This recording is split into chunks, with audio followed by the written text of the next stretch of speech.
السلام علیکم جماعت چہارم، امید کرتی ہوں آپ سب خیریت سے ہوں گے۔ آج ہم اچھا شہری کا کام کریں گے، ٹھیک ہے۔ بک ورک سبق کے مطابق درست جواب کے گرد دائرہ لگائیں۔ بچوں نے خالی ڈبے پھینک دیے۔ کس پہ پھینکے تھے؟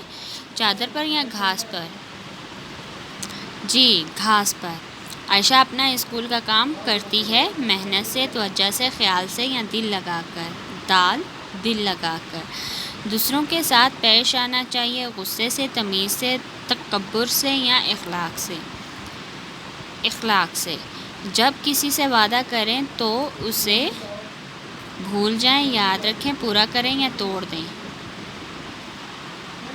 پورا کریں۔ مسجد میں نہیں کرنا چاہیے شور، آرام، باتیں، کام۔ شور نہیں کرنا چاہیے، ٹھیک ہے بچوں۔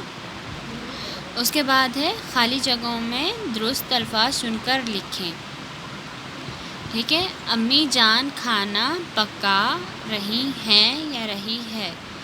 ہم لکھیں گے رہی ہیں۔ زارا اسکول کا کام کر رہی ہے؟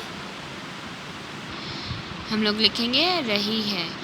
بچے کرکٹ کھیلتے ہیں، بستے میں کتابیں رکھی ہیں۔ میدان میں لڑکے اور لڑکیاں کھڑے ہیں۔ اس کے بعد یہ دیکھیں یہ بچوں، یہ ایک چارٹ کی شکل میں دیا ہوا ہے آپ لوگوں کو۔ تو اچھا شہری ہونے میں ہمیں کون کون سی خوبیاں ہونی چاہیے، ٹھیک ہے نا، وہ ہم لوگوں نے ادھر لکھنا ہے۔ آپ لوگ یہ لکھ کر، یہ آپ لوگوں کی کریٹیو رائٹنگ ہوگی کہ جو آپ نے سبق میں پڑھا ہے اس کے بارے میں ادھر لکھیں گے ایک ایک لائن، ٹھیک ہے۔ کہ اچھا شہری ہونے مطلب کہ اچھا شہری ہونا کے لیے ہمارے اندر کون کون سی یعنی کہ اچھی عادتیں ہونی چاہیے، ٹھیک ہے۔ تو یہ آپ لوگ کریں گے۔ اس کے بعد اس کی مجھے پکچرز بنا کر آپ لوگ مجھے بھیج دیں گے۔ اپنا بہت سارا خیال رکھیے گا۔ اللہ حافظ۔